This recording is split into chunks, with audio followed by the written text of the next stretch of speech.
Zach Gardner, the Chief Architect at Keyhole Software. Over the past 4, 5, maybe 6 months, we've started to notice a really big increase in people asking us, giving our thoughts on, or potentially proposing that we use tools like Claude Code, OpenAI's Codex, GitHub, Copilot, all of the above. We did a little bit of research, and we have, sort of our recommendation as a custom software dev consulting shop on which tools we want to use and how, probably maybe more how importantly, how we actually see them being used, all the way from startups to mid-level to enterprises. This video, I'm going to walk you through what my thought process is on why I'm recommending Claude Code. I'm going to show you how I would use it on a fictitious application that we'll create together, and then kind of walk you through how would I explain to a development team how to use these tools? Where are the gotchas? Where are the areas where I can see people getting into trouble? And where do I see the biggest benefit out of using something like this? So to get started, as we always do, we'll create a repository because, we always got to create a repository first. In this example, I'm going to create a AI program that's going to be able to solve the stock market.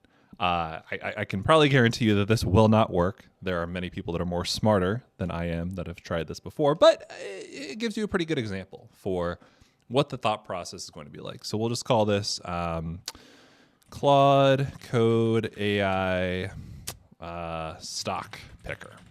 I'll just call it that. We'll make it public because totally fine. And then we will take this. We will copy that. Then I'm going to clone the repository 4 times. I'll explain why in a little bit. So clone. Oh, yeah, empty repository.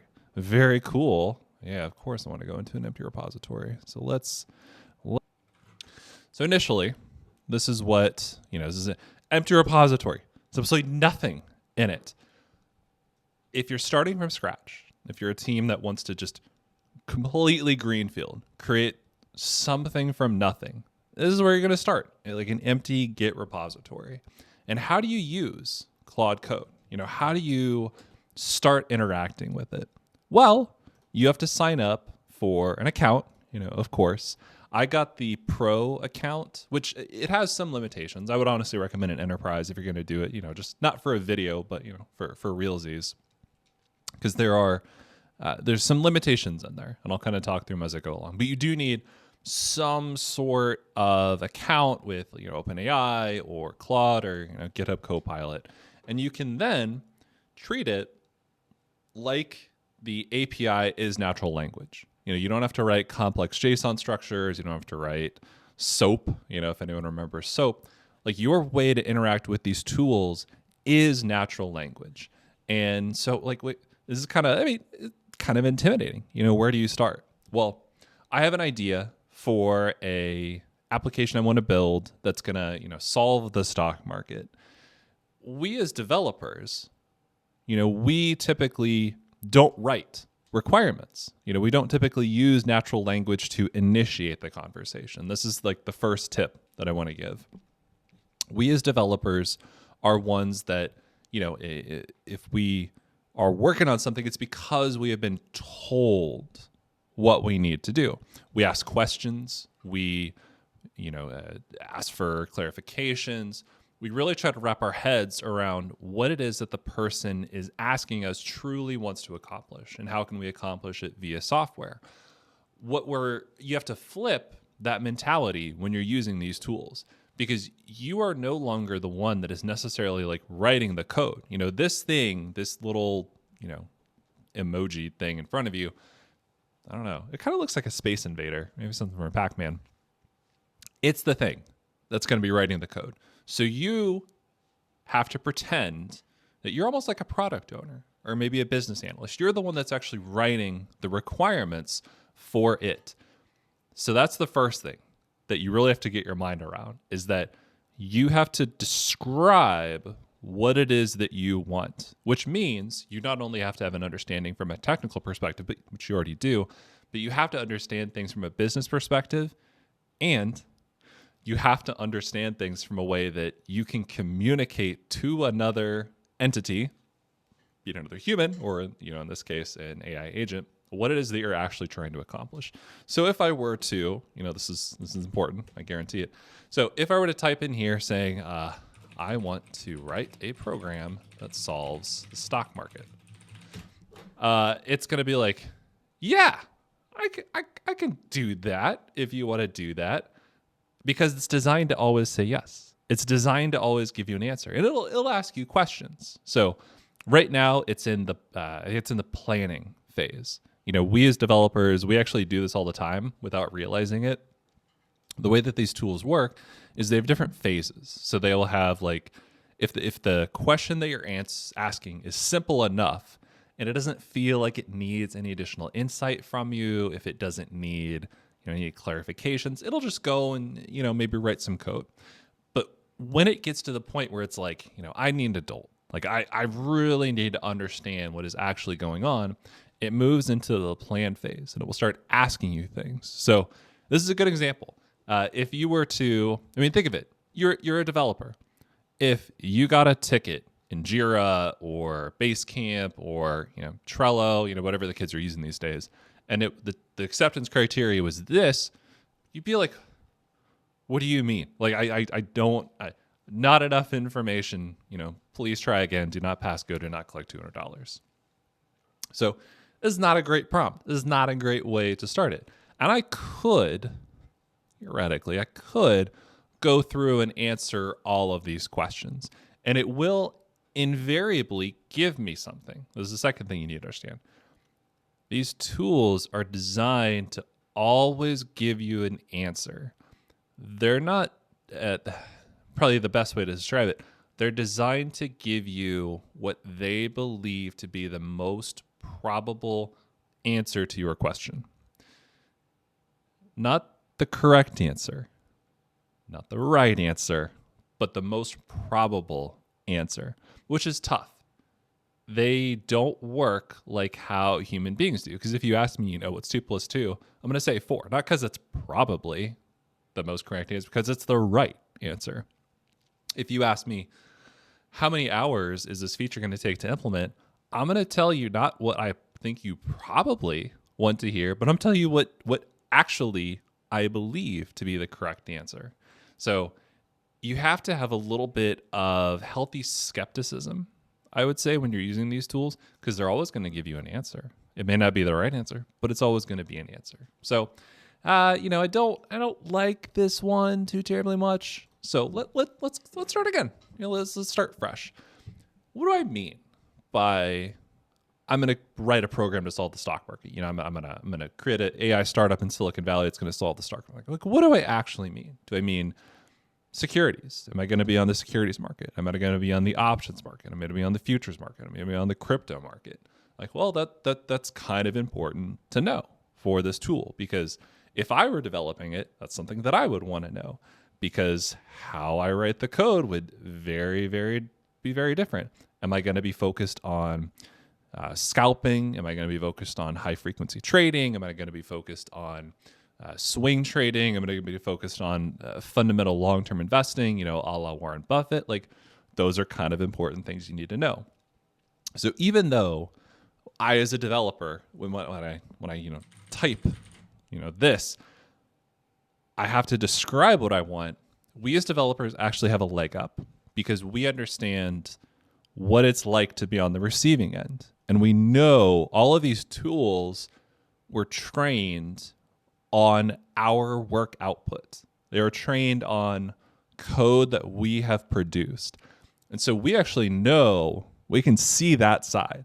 So all you need to do to really use, one of the big things you need to do to use these tools effectively, you need to understand the flip side of it. You need to understand how to communicate. How do you communicate? You have to give enough information. So let's say, so I want to write a program that will allow me to use machine learning to create reliable buy and sell signals on the futures market for, we'll say the ES because it's probably the most popular one at the time. The ES futures contract. I want this program to be implemented in Python because that's where all of the major, so you can see it a little bit, that's where all the major machine learning really takes place these days. What else do I have to give it? I want you to use, so we have to pick an algorithm. Like, what kind of machine learning are we going to be doing? Are we going to do a random forest classifier? Are we going to use an LSTM? Are we going to use transformers? Are we going to use, XB? I mean, there's a ton of things that we can do. So I am going to be running this program on a MacBook Pro with 100 gigs of RAM, and I think it says 30 CPU cores. So I want whatever algorithm is picked to be optimized for both training and operations on that kind of laptop. Namely, CUDA will not be available to me. Now, I, as a developer, know what all these things mean. I don't think there's any product owner, I mean, maybe, that would understand I have to tell it how it's going to be running in order for it to give me really, really good code. I have to tell it what are my constraints, what are my considerations. There's probably, maybe, there might be a few, but I would say by and large, aren't many. But this is important because I, as a developer, know that this is important. And I've also done this exercise a lot. I've seen it generate some interesting code. So one of the other tricks that I use, probably the third thing, it doesn't always have to give you an answer initially. You can actually ask it some questions before it gets started. So right now so I've told it it's in plan mode. So the modes, plan mode, ask before edits. So if this were actually creating code, it would ask me before it did every single thing. Edit automatically. That's like Google's "I'm feeling lucky" button. It's like, I mean, you gotta have a little bit of confidence if you're gonna be using that one. But plan mode's a good one to start out in. Before we begin, do you have any questions for me?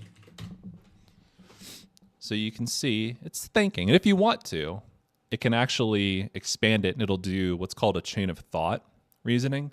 This was actually, if you remember in early 2025, what DeepSeek was. I mean, it wiped out several $1 billion from the markets, but really it was for two reasons. One, that it was open source, and the other was the fact that it showed you what it was thinking. It would actually allow you to get insights into how it was coming to those conclusions. It's like showing your work, for little kids, for kids in elementary school. It's very important. So one of the ways that you can make your interaction with these tools better is by looking through how it's thinking, because you will oftentimes spot where it's going wrong in its thought process. And I guarantee you, 9 times out of 10, it's because you haven't thought about a question that it will be thinking about. And this think about if this was happening between two humans. If there were two people, if you were going back and forth between a product owner and a developer, what would that be like? It takes time. It takes a lot of time. And you can't see into each other's heads. I mean, unless you're clairvoyant or you have Neuralink, like you just can't do it. What these tools allow you to do is you just iterate just so much faster, like an insane amount faster. And you get insights. You don't have that delay, and you can see what the other person is thinking. You can understand where they're going wrong, and you can tailor your communication to match how it is that they are thinking about the problem.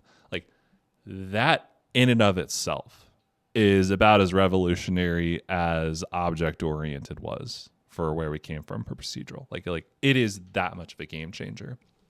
And I found personally, using these tools, I can get 10, 15, 20% improvement. And if you gave that opportunity to any other professional in any other field to for a quarterback to, hey, you can do this one weird trick. You can complete 15 to 20% of your passes better. They'd be like, where do I sign up? You know, like this is what I'm talking about. This is the kind of tool that we're dealing with here. So you can see how it is thinking about your problem. So this was the one that I really wanted to dive in on. So I know that I don't have an NVIDIA chip available to me. Honestly, I don't think anyone has an NVIDIA chip or maybe much RAM available to anyone too. So I know that this is a consideration because I've done this exercise many times, and when I haven't told it this, it doesn't optimize it for the setup that I have. It's assuming something different, and then it takes for a year and a day for it to do anything. So I know I have to tell it this. But you can also see what are some of the other things that it's thinking about. You can see in this example, hey, where am I going to get all of the data that I need to be able to train it off of? What time frame am I targeting? Am I looking for just buy and sell, or do I want to also consider holding flat? I would recommend that because you don't always want to be in the market. Do I need to do back testing, or am I only going to do feature? I mean, there's a ton of things that I did not include in my initial question. So one option that you can do is go through and answer all of these if you want to. That's fine. But oftentimes my first question will be sort of a sacrificial question. And I will look at what it is thinking about and what are the kinds of questions that it's asking. And I will actually iterate my initial question. This is kind of the fourth thing that I recommend. I will iterate my initial question to match what it's thinking. And I keep doing that until either it gets exhausted because it keeps asking the same question, or I get exhausted because it keeps asking the same question. So before we begin, you will have maybe 8 years worth of 1 minute ES data to train off of. That was its first question. Time frame, I already answered that. 1 minute.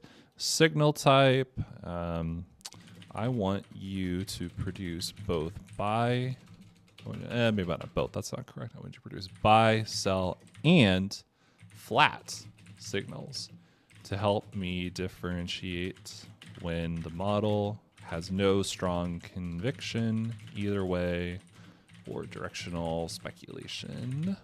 Let's see, what else was it asking? Preference for algorithms, we'll go with XGBoost. The preferred algorithm. What other things? What is it? Technical indicators. I have they're all garbage, but I have no preference on technical indicators. Backtesting, already can't answered. I don't care about that. Reliable. So this is important. And this kind of gets into the heart of what developers do really well. We will often have to understand, what we do is we take requirements. We take things that people talk about, with natural language, and we translate that into systems that can be repeated reliably. Product owners, they've been vibe coding for years. They just haven't realized that, we are their agents, so to speak.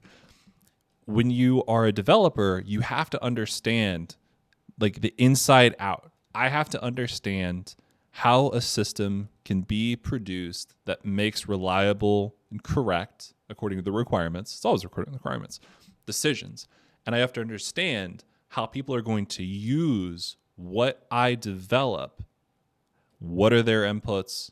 What are their outputs? What are their expectations? So we actually have to understand it from both sides. So we do have a little bit of an advantage over people that are just, slop operators that are just purely vibe coding. We have to actually understand the nuance of it.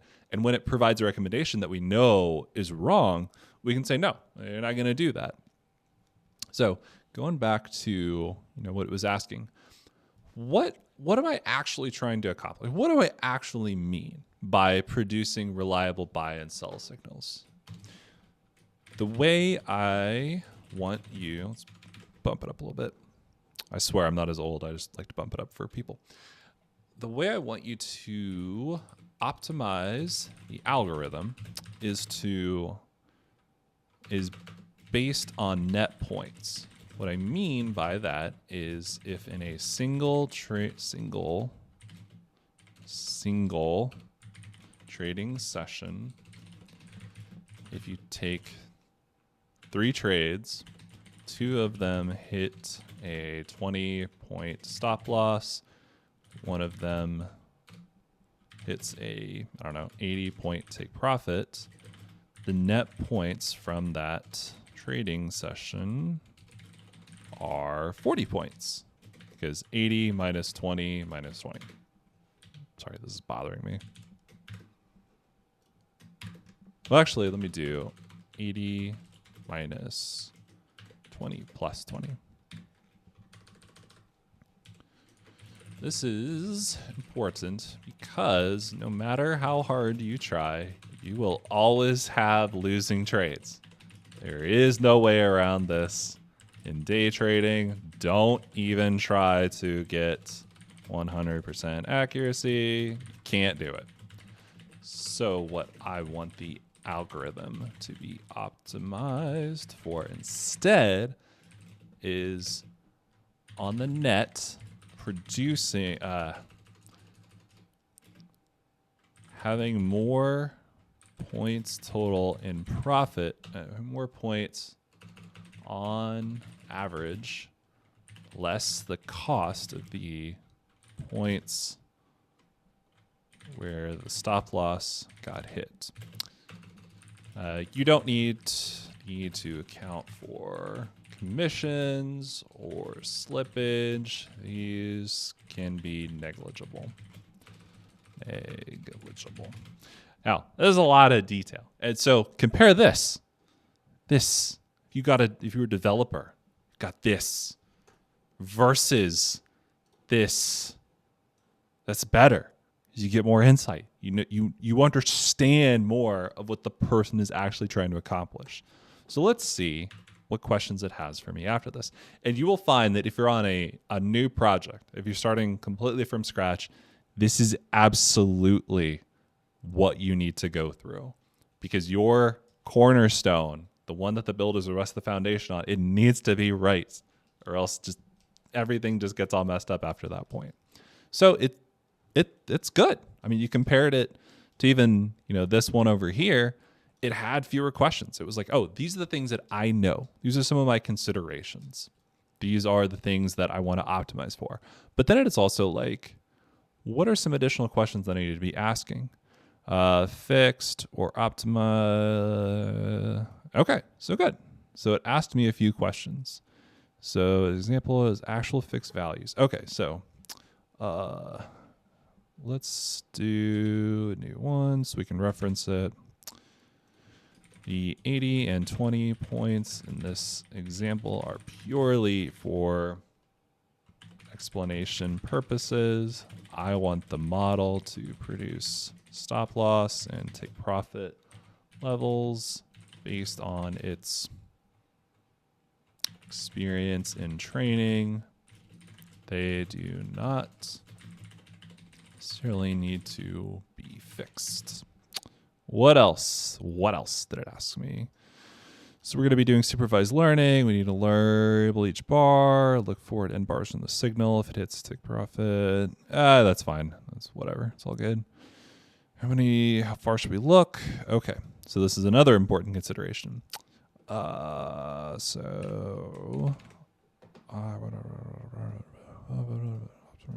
Training, data. Okay. The goal of this program would be to execute it on a live market where all positions need to be closed by the close of the New York session, 4 p.m. Eastern, and positions be opened after Globex open, 6 p.m. Eastern. We are focused. Data trading. So the algorithm should take that into account. That was a good question that it had for me. I had not initially considered giving it that. Data format. So I told it, you'll have 8 minutes. These are local CSV files that you can learn the structure off of by looking at the files. That's kind of nice. I don't have to write a CSV parser. Kind of cool. Emit live signals. We'll omit that. It's all good. So let's see. So I mean, compare this. Compare this. This is so much better than this. It understands. Like we're having a chat. We're having a good time. So let me give it. Sorry, I have to do this in another window. Documents.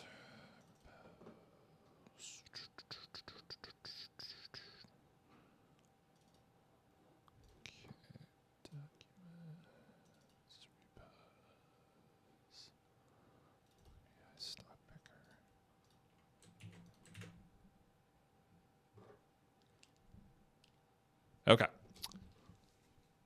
So I have now, if I look here, there we go. So I gave it a lot of years worth. So these files are in the data ES directory. Please scan there.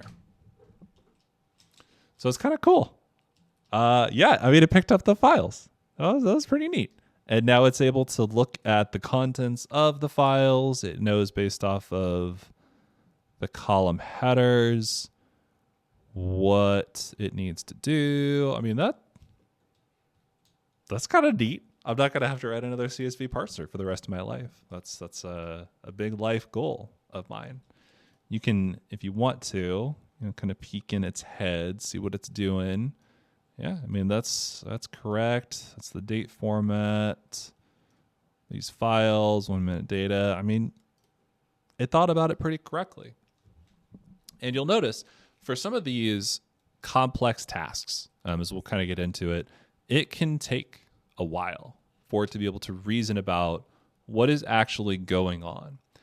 Very much like you as a developer, you have your coffee, you sit down behind your keyboard, and you got to do stuff. You have to actually work. But you can only work on one thing at a time. Try as you might. Everyone thinks they are good at multitasking. You are not good at multitasking. People, it's not how our brains are wired. And there are ways with Claude Code to get around that. You can actually have it multitask. And I'll show you that in a little bit. But it's really helpful in what you eventually end up doing with these kind of workflows. You could see how it would work. I could theoretically, I guess I'll spoil it. I could have multiple conversations going on at any one time. I could have another conversation where I ask it to write unit tests on code. I could have another conversation where I ask it to write documentation. I could even have another conversation where I ask it to do a code review of the code that Claude itself generated and recommend changes for it. Between those 4 tasks, I can have those all running concurrently. Can you do that, human developer? No, you cannot do that. I'm sorry. You might think you can, but you actually can't. And that's one of the powers. It's probably the 5th thing, like if I'm keeping my numbers right, that I like about these tools. Is I can have it working concurrently. And then I am not just a developer.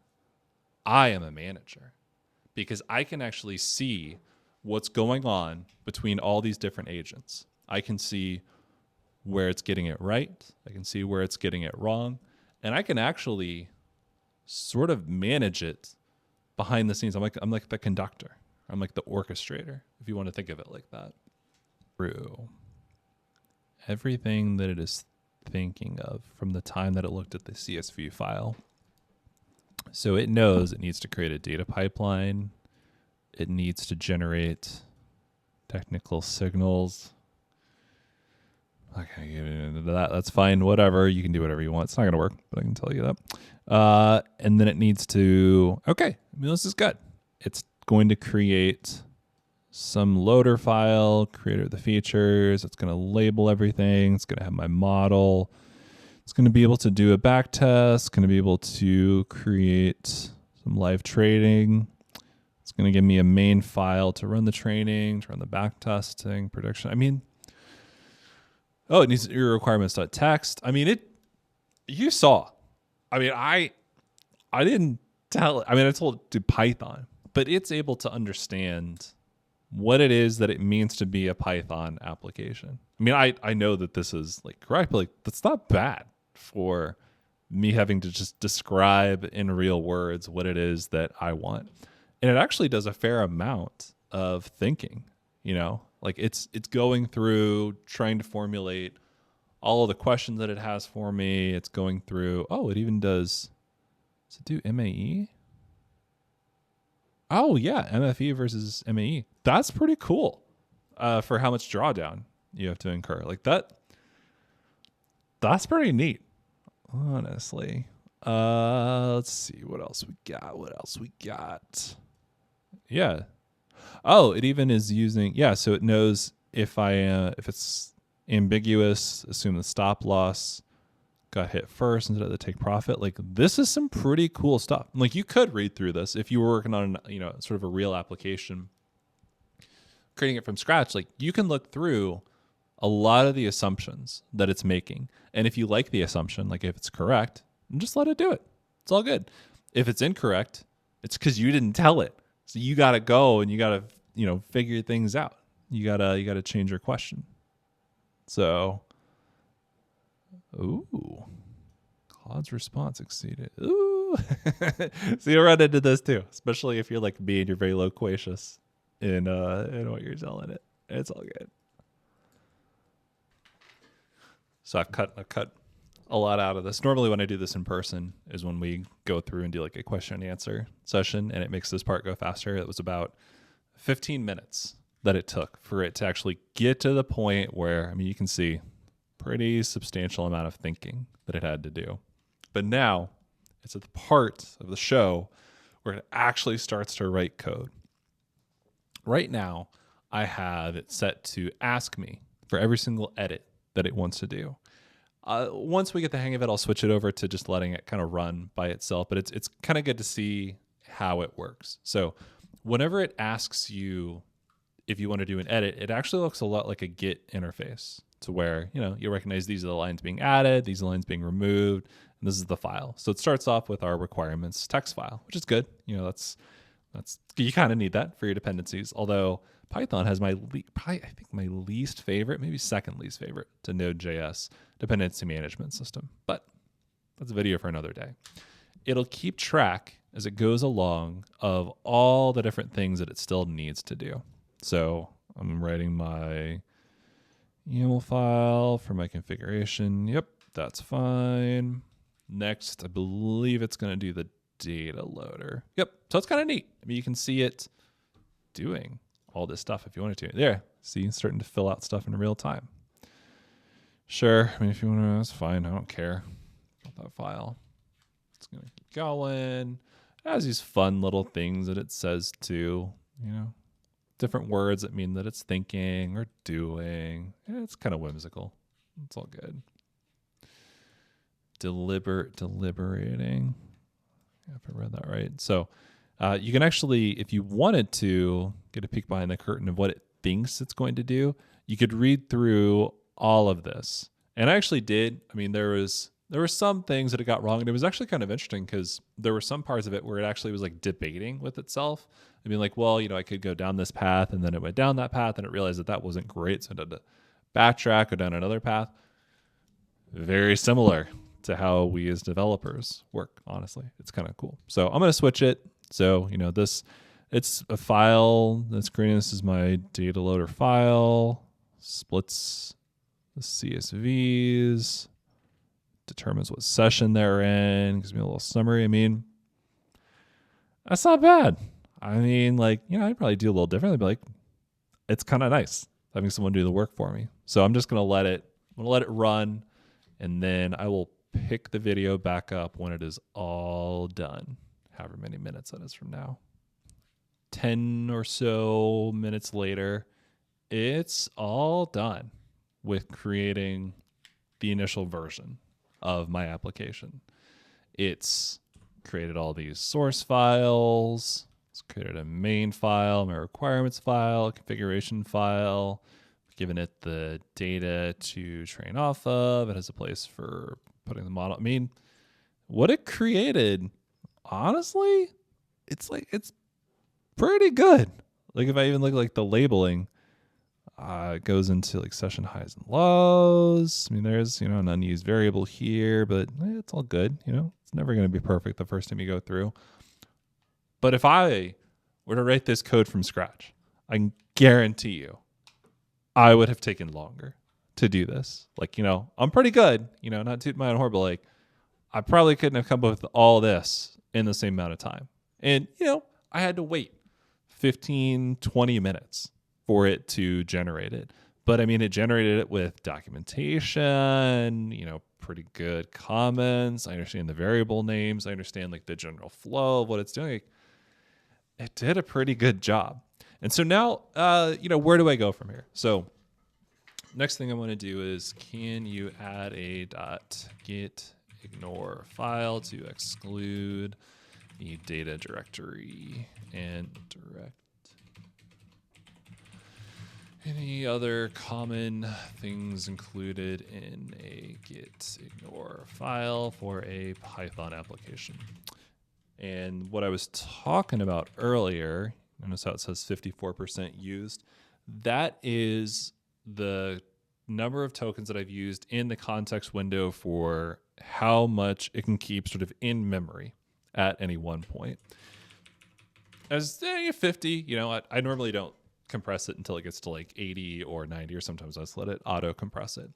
What would happen if I did do the compression right now is it would take all of this stuff and then summarize it, and then that would be sort of the basis of its new conversation.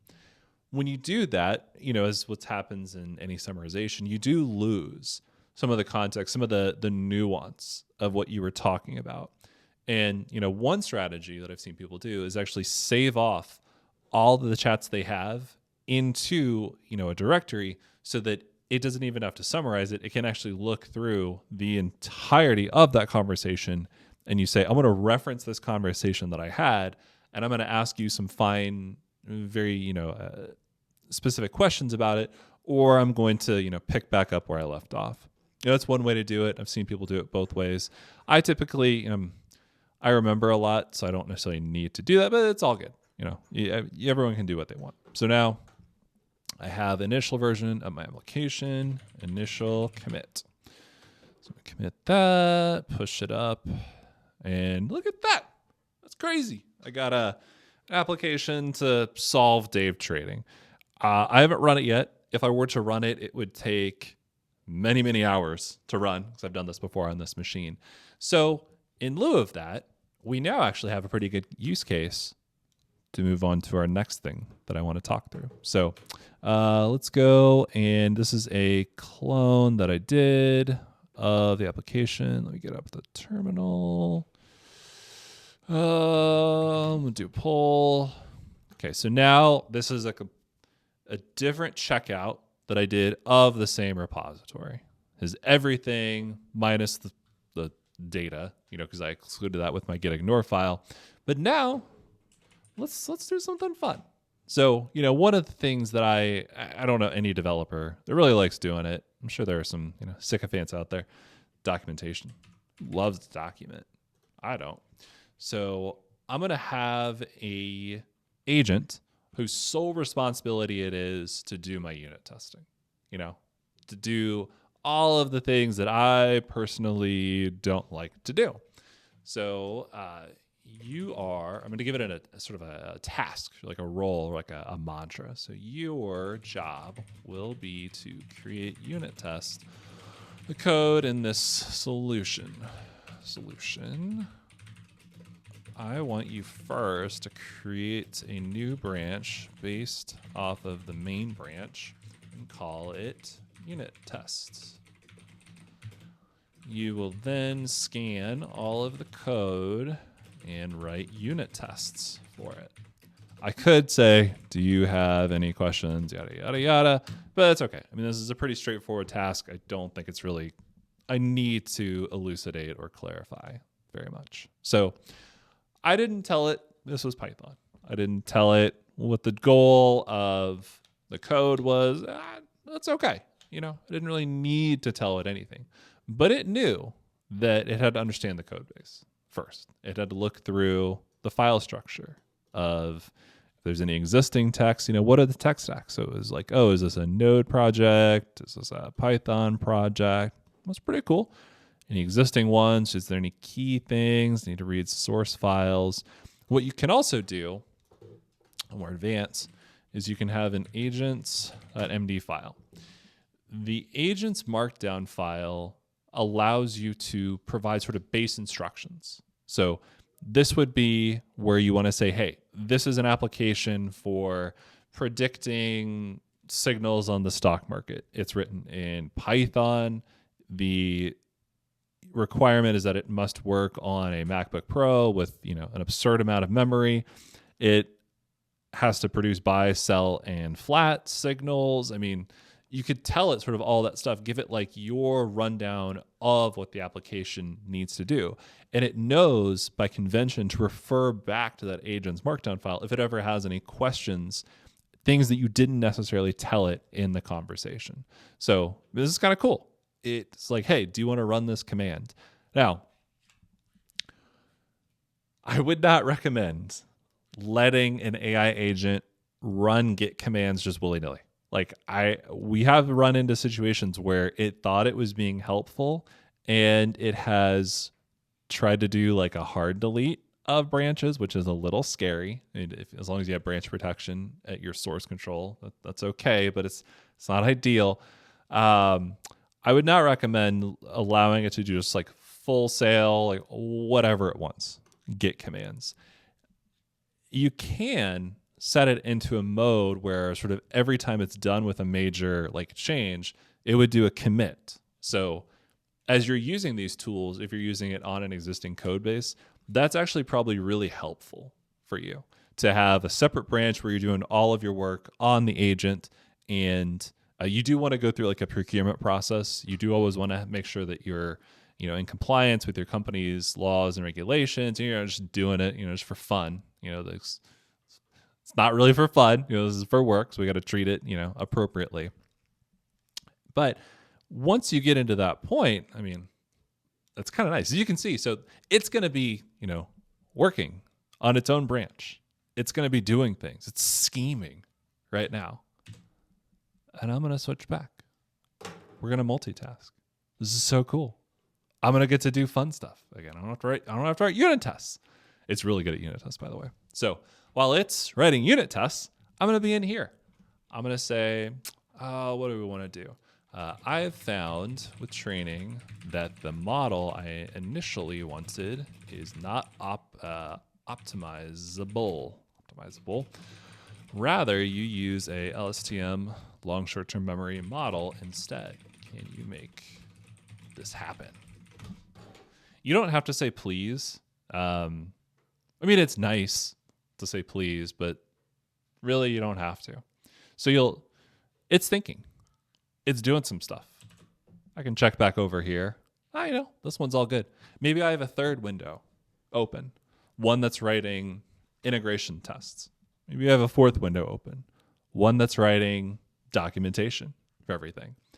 That's how I would typically recommend you do it. You would have different checkouts of the same repo. You would give each one of them their specific task or the specific role that you want them to play. You would have different branches that they all work on. And then you are the orchestrator behind all of it. You are the one that says, this is a good change, this is a bad change. You could have all of these windows side by side and then just kind of like monitoring them, kind of seeing what they're doing. But it does a pretty good job telling you what it's thinking. So, this is what I typically do. Generally, I would stay in sort of like a development mode, and then every once in a while, check on my unit tests, see what it's creating. Once it gets a good sort of set of unit tests down, this part doesn't take too long because it can have to figure out what it's doing, yada, yada, yada. But if you give it an Agents.md file and you tell it, maybe you even take that initial chat. It's not a bad idea, actually.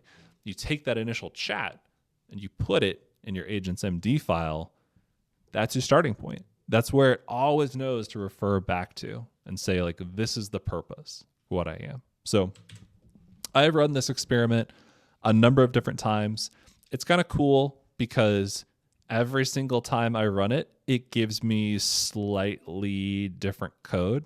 Every single time I run it, there are different things that either I forget to ask or I remember it had a question about it when I asked it one time. So then I start, automatically answering it. That's where I'm sure some of these sentences came from initially.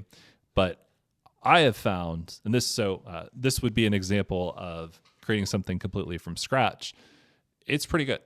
I mean, I remember back in the days having to use tools like Yeoman and other bootstrapping tools to be able to create applications. I mean, it gives you a really, really good start.